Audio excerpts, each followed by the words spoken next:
Hey everyone, and welcome back to Ask the Pedalist. Today we're tackling a question I get asked constantly during the winter months. How cold is too cold to ride? And look, I get it. There's something almost magical about riding in winter. The crisp air, the quiet roads, that feeling of being one of the few brave souls out there. But here's the thing. Your body doesn't care about how tough you think you are. Physiology has rules, and ignoring them can land you in serious trouble. So let's talk science. Let's talk gear. And let's figure out exactly where your personal line should be. First up, what actually happens to your body in the cold? When you're riding in winter, you're dealing with something called the wind chill effect. And this isn't just some abstract concept. It's brutal. If it's 30 degrees Fahrenheit outside and you're riding at 15 miles per hour, your skin experiences temperatures closer to 19 degrees. At 20 miles per hour, we're talking about 17 degrees hitting your exposed skin. That's below freezing, folks. Now here's where it gets interesting. Your body is constantly trying to maintain a core temperature of around 98.6 degrees. When you're riding in the cold, your body prioritizes keeping your vital organs warm, which means it starts restricting blood flow to your extremities. Your fingers, your toes, your ears, your nose, these are the first casualties. And this is where frostbite enters the picture. Frostbite can occur in as little as 30 minutes when the wind chill drops below 5 degrees Fahrenheit. But even before full frostbite sets in, you're dealing with reduced dexterity. Your fingers stop responding properly. And when you can't brake effectively or shift gears smoothly, that's a safety issue, not just a comfort issue. So, let's talk thresholds. What are the actual numbers? For most cyclists, 32 degrees Fahrenheit, the freezing point, is where you need to start taking winter riding seriously. This is your wake-up call. Below this temperature, you're not just uncomfortable. You're entering territory where your gear choices become critical. Between 20 and 32 degrees, this is manageable winter riding territory if you have the right equipment. We're talking base layers, insulated jackets, windproof shells, thermal tights, full finger gloves, shoe covers, and something covering your face and ears. Below 20 degrees, you're in advanced winter riding conditions. This requires specialized gear, pogies or lobster claw gloves, multiple layers on your core, possibly heated gear, and serious consideration of whether this ride is actually worth it. And here's the hard line. Below 0 degrees Fahrenheit, most experts agree you should seriously reconsider riding outdoors. At these temperatures, even with the best gear, you're risking cold-related injuries. Your lungs can become irritated from breathing extremely cold air, and the risk of hypothermia increases dramatically if anything goes wrong. A mechanical issue, a crash, getting lost. Now let's talk about the gear that actually makes winter riding possible. Your extremities are your weak points, so let's start there.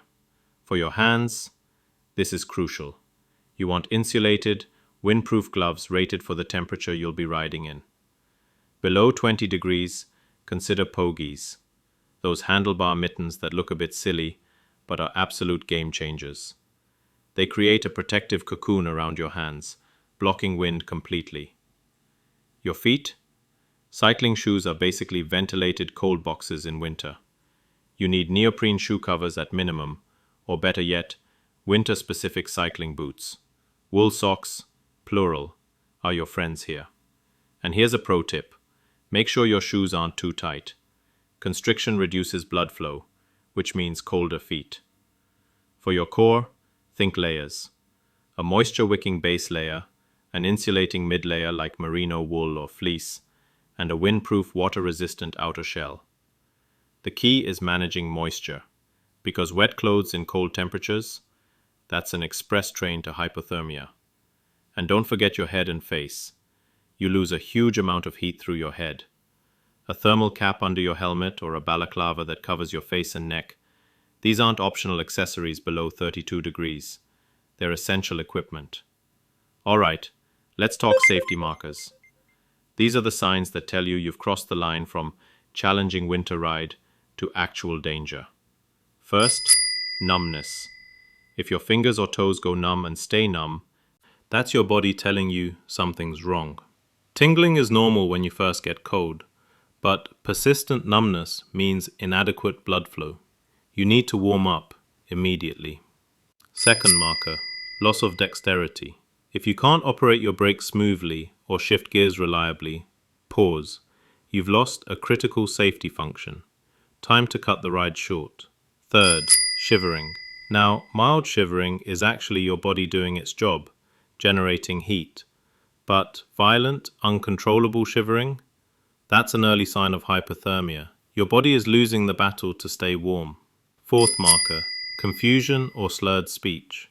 If you or a riding buddy start feeling disoriented, having trouble concentrating, or speaking oddly, this is hypothermia advancing. This is a medical emergency.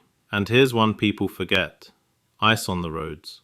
Black ice is invisible and deadly. If temperatures are hovering around freezing, and there's any moisture on the roads, your risk of crashing multiplies exponentially.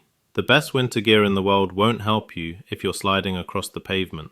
So, how cold is too cold? The honest answer is, it depends on you. Your cold tolerance, your experience, your gear quality, your route, and what you're trying to accomplish. But here are my personal guidelines, based on the science and years of winter riding. Above 32 degrees, that's just regular riding with some extra layers. Between 20 and 32, that's proper winter riding. Take it seriously, gear up appropriately, but it's absolutely doable. Between 0 and 20, this is expert territory. Short rides only, excellent gear required, and a backup plan if things go south. Below 0, the risk-reward ratio shifts dramatically. Unless you're training for something specific or have truly exceptional gear and experience, the indoor trainer is your friend. Look, winter riding can be absolutely incredible. Some of my favorite rides have been in cold conditions. The solitude, the beauty, the sense of accomplishment, and yes, the bragging rights. But here's the thing, being tough doesn't mean being reckless. Understanding your physiology, respecting the conditions, and knowing when to cool it, that's the mark of an experienced winter rider. So invest in good gear, know the warning signs, check the forecast, and remember, there's no shame in choosing the trainer when conditions are genuinely dangerous. Stay warm out there, everyone. And until next time, keep the rubber side down, even when it's icy. Thanks for listening.